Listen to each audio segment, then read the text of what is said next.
Парни, привет! Сегодня поварим профильки. Все мы любим профильки. Также в гаражиках профильки медом не корми. Профиль мы сегодня поварим потолочком, полуавтоматом, потолком.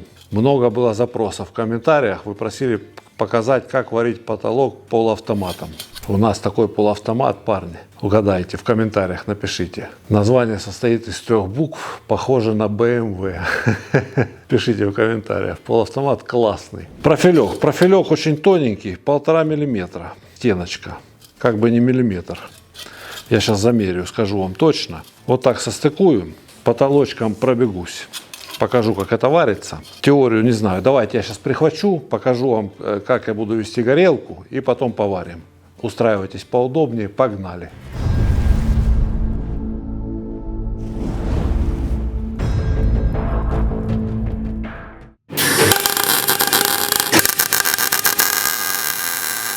Так, коллеги, варим также углом вперед, горелку поставили и вот так ведем.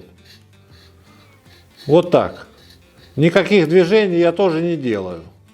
Потолок довольно легко варится, также практически как в нижнем положении. Просто контролируем укладку шва, потихоньку ведем, тащим его, тащим. Все должно пройти у нас гладенько. Все, ставим фильтр и варим, парни. Погнали. Вот так, парни, металл тоненький. Стараемся побыстрее, чтобы его не перегревать.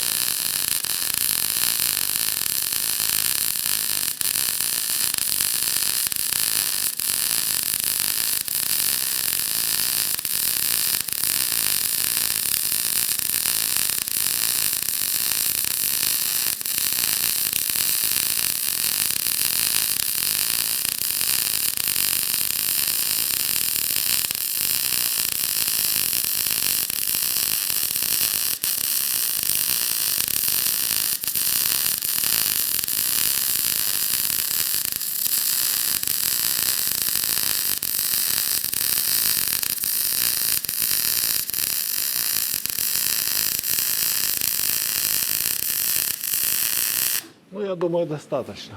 Парни, ну вот смотрите, я ее пока не отламывал. Вот здесь я начал, сильно много поставил я току. Ничего в этом страшного нет. Ток подбирать надо, никуда от этого не денешься. Потом я ток убавил немножко подачу проволочки, видите? И положил вот такой замечательный шовчик. Сейчас мы ее отломаем, вам покажем поближе. Ну вот видите, парни, вот такой вот шовчик ровненький, хороший, плотный шовчик.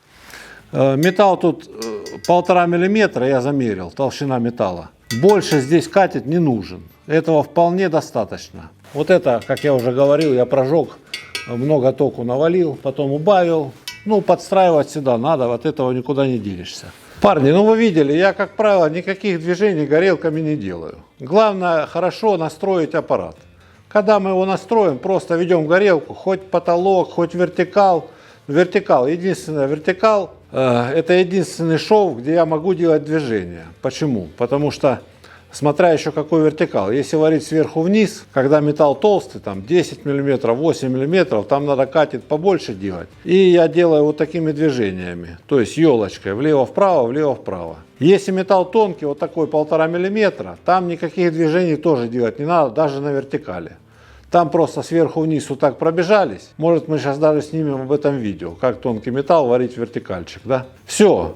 Тонкий металл, тем более, никаких движений горелка делать не надо. Там вот этого, что накладывает проволока, этого за глаза. Понимаете? Я даже толстые металлы, у меня на работе и 20, и 30, и 40 миллиметров толщина металла, я и там никаких движений не делаю. У нас там катет бывает и 25, катет бывает. Я просто, у аппарата нет ограничений, да, я там наваливаю ток, сколько мне надо, то есть напряжение, наваливаю подачу проволоки, сколько мне надо, и она наливает туда, сколько мне надо, катет, такое я и делаю. Ну, это вот из моего жизненного опыта, я не настаиваю, может кто-то любит делать движениями, как-то варить, я никогда никаких движений не делаю. Любой, хоть потолок, хоть в нижнем положении. Аппарат настроил, горелку положил, шов готов. Парни, надеюсь, я вам доходчиво все нормально объяснил. Если что-то еще интересует, какое-то конкретное, может, потолочное соединение, я не знаю, я просто 2 профиля сложил. Может, вам как-то по-другому надо. Пишите об этом в комментариях. Мы сделаем видео и на эту тему. Я вам был полезен, надеюсь, парни. Подписывайтесь на канал, оставляйте комментарии, подписывайтесь на телеграм-канал. Скоро будет выставка сварочного оборудования Weldex. Надеюсь, следующие видео уже пойдут оттуда. Это будет очень интересно. Парни, надолго не прощаемся. Пока!